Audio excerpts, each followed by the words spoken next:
सभी सनातन भाई बहनों को कामदा एकादशी व्रत की ढेर सारी शुभकामनाएं हैं। स्वागत है आप सभी का हमारे चैनल भक्ति रमन पर। चैत्र शुक्ला एकादशी व्रत कथा। धर्मराज युधिष्ठिर बोले कि हे भगवान, आपको कोटि कोटि प्रणाम। अब आप कृपा करके चैत्र शुक्ला एकादशी का महात्म्य कहिए। तब श्री कृष्ण कहने लगे कि हे धर्मराज, यही प्रश्न एक समय राजा दिलीप ने गुरु वशिष्ठ जी से पूछा था और जो समाधान उन्होंने किया वह सब मैं तुमसे कहता हूँ। ध्यान पूर्वक सुनिए। प्राचीन काल में भोगीपुर नामक एक नगर था।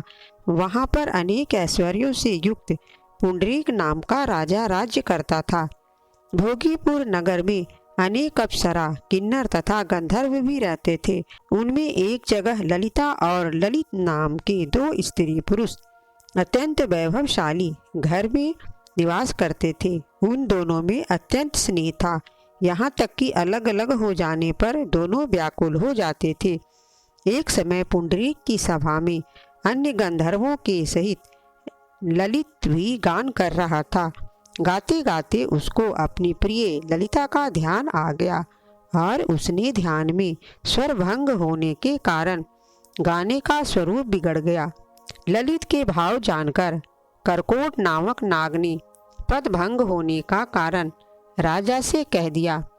तब पुंडरीक ने क्रोधपूर्वक कहा कि तू मेरे सन्मुख गाते हुए भी अपनी स्त्री का स्मरण कर रहा है, अतएव तू कच्चा मांस, मदिरा और मनुष्य भक्षण करने वाला राक्षस बनकर अपने किए कर्म का फल भोग। पुंडरीक के श्राप से ललित उसी क्षण महाकाल विकराल राक्षस हो गया। उसका मुख अत्यंत भयंकर, नेत्र सूर्य चंद्रमा की तरह प्रदीप्त तथा मुख में अग्नि निकलने लगी। उसकी नाक पर्वत की कंदरा के समान विशाल तथा गर्दन पर्वत के समान लगने लगी।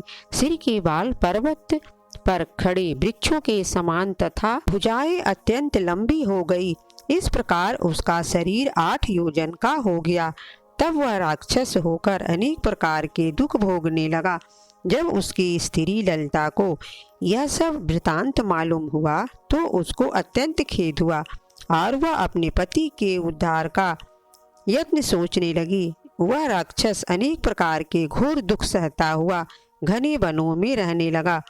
उसकी स्त्री उसके पीछे पीछे जाती और अनेक प्रकार से विलाप करती रहती। एक बार ललिता अपने पति के पीछे घूमती घूमती विंध्याचल पर्वत पर चली गई, जहाँ वह श्रृंगी ऋषि का आश्रम था। वह ऋषि के आश्रम में जाकर विनीत भाव से उनकी प्रार्थना करने लगी। श्रृंगी ऋषि उसे देखकर बोले कि हे सुभगे, तुम कौन हो और यहाँ किस लिए आई हो? ललिता बोली कि हे मुनि, मेरा नाम ललिता है। मेरा पति राजा पुंडरीक के श्राप से विशाल काय राक्षस हो गया है। इसका मुझको महान दुख है। इसके उद्धार का कोई उपाय बतलाइए। ऋषि बोले कि हे गंधर्व कन्या, अब चैत्र शुक्ला एकादशी आने वाली है, जिसका नाम कामदा एकादशी है। इसका व्रत करने से मनुष्य के सब कार्य सिद्ध होते हैं।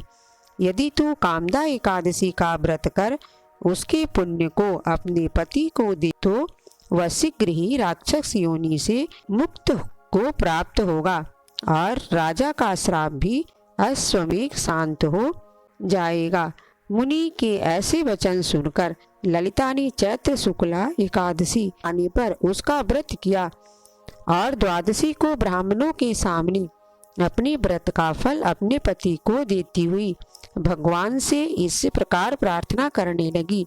हे प्रभु, मैंने जो यह व्रत किया है इसका फल मेरे पति देव को प्राप्त हो, जिससे वह राक्षस योनि से मुक्त हो जाए।